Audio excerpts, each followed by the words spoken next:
இப்படி ஒரு கொடூர கொலையை அந்த ஊர் மக்கள் இதுவரை பார்த்ததில்லை. கழுத்து நெரிக்கப்பட்டு தலையில் பலத்த காயத்தோடு கந்தல் கோலமாக கிடந்திருக்கிறது அந்த சடலம்.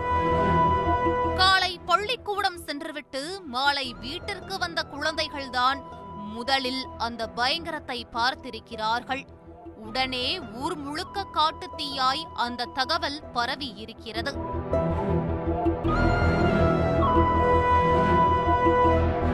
காவல்துறையினர், தடயவியல் நிபுணர்கள் என அந்த பகுதியோ அதிகாரிகளின் கட்டுப்பாட்டிற்குள் கொண்டு வரப்பட்டிருந்தது.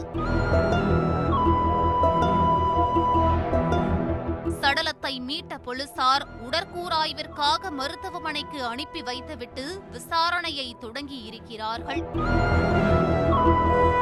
கொடூரமாக கொல்லப்பட்டவர் காளியம்மாள். சுமார் 35 வயதுக்கு மேல் இருக்கும். தூத்துக்குடி மாவட்டத்தில் உள்ள புதியம்புத்தூர் பகுதியை சேர்ந்தவர். இவரது கணவர் 5 ஆண்டுகளுக்கு முன் விபத்தில் சிக்கி இறந்து போயிருக்கிறார். காளியம்மாளுக்கு 3 குழந்தைகள் உள்ளனர். கணவனை இழந்த பிறகு காளியம்மாள் குழந்தைகளோடு தனிமையில் வசித்து வந்திருக்கிறார். இந்த சூழ்நிலையில்தான் வீட்டிற்குள் கொடூரமாக கொல்லப்பட்டிருக்கிறார். காளியம்மாளின் வீட்டிலிருந்து நகைகளோ பணமோ கொள்ளையடிக்கப்படவில்லை. சடலத்தில் பாலியல் வன்கொடுமைக்கான எந்த தடயமும் இல்லை. இதனால் நடந்த கொலை வேறு ஏதோ நோக்கத்திற்கு என்று போலீசார் யூகித்திருந்தனர். காளியம்மாளை பற்றி தொடர்ந்து விசாரித்ததில் அவரின் காதல் விவகாரம் தெரிய வந்திருக்கிறது. கணவனை இழந்த காளியம்மாள் இதே பகுதியை சேர்ந்த ராமச்சந்திரன் என்பவரோடு நெருங்கி பழகி இருக்கிறார். இருவரும் ஒரு கட்டத்தில் திருமணம் செய்து கொள்ள முடிவு செய்திருக்கிறார்கள். ஆனால் இந்த 2வது திருமணத்திற்கு ராமச்சந்திரனின் குடும்பத்தினர் எதிர்ப்பு தெரிவித்திருக்கிறார்கள். காரணம், ராமச்சந்திரன் காளியம்மாளை விட 10 வயது இளையவர். ஆனால் ராமச்சந்திரன் குடும்பத்தின் கண்டிப்பையெல்லாம் மீறி காளியம்மாவை கரம் பிடிப்பதில் உறுதியாக இருந்திருக்கிறார். இதன் தொடர்ச்சியாகத்தான் காளியம்மாள் கொல்லப்பட்டிருக்கிறார்.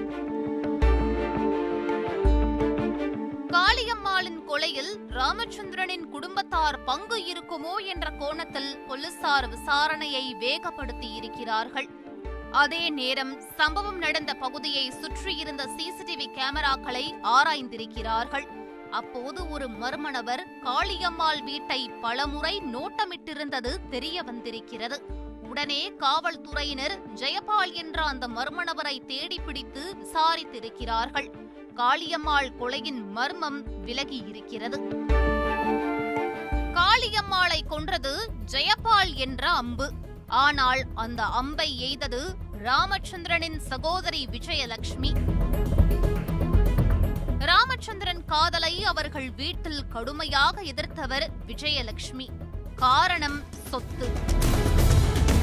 பணக்காரரான ராமச்சந்திரன் காளியம்மாளை 2வதாக திருமணம் செய்து கொண்டால் அவரின் சொத்துக்கள் அனைத்தும் காளியம்மாளுக்கும் அவரது குழந்தைகளுக்கும் சென்றுவிடும். தனக்கு எதுவும் கிடைக்காது என்று விஜயலட்சுமி அஞ்சியிருக்கிறார். பலமுறை தம்பதியை எச்சரித்தும் அவர் கேட்காததால் காளியம்மாளை தீர்த்து கட்ட முடிவு செய்திருக்கிறார். கொலை செய்வதற்காக ஆட்களை தேடிய போதுதான் நண்பர்களின் அறிமுகத்தால் ஜெயபாலின் தொடர்பு கிடைத்திருக்கிறது. 70,000 ரூபாய் முன்பணம் கொடுத்து வேலையை ஆரம்பிக்க சொல்லியிருக்கிறார் விஜயலட்சுமி. காளியம்மாள் நாய் பிரியர். வீட்டில் அதிகளவில் நாய் வளர்த்து வந்திருக்கிறார். இதை நோட்டமிட்டு தெரிந்து கொண்ட ஜெயபால் சம்பவத்தன்று நாய்களுக்கு தடுப்பூசி போட வேண்டும் என்று காளியம்மாள் வீட்டிற்குள் நுழைந்து அவரை துடிதுடிக்க கொன்று போட்டது விசாரணையில் தெரிய வந்திருக்கிறது. இந்த சம்பவம் தொடர்பாக வழக்கு பதிவு செய்த போலீசார் விஜயலட்சுமி, ஜெயபால் உட்பட கொலைக்கு உடந்தையாக இருந்ததாக 5 பேரை கைது செய்து சிறையில் அடைத்திருக்கிறார்கள்.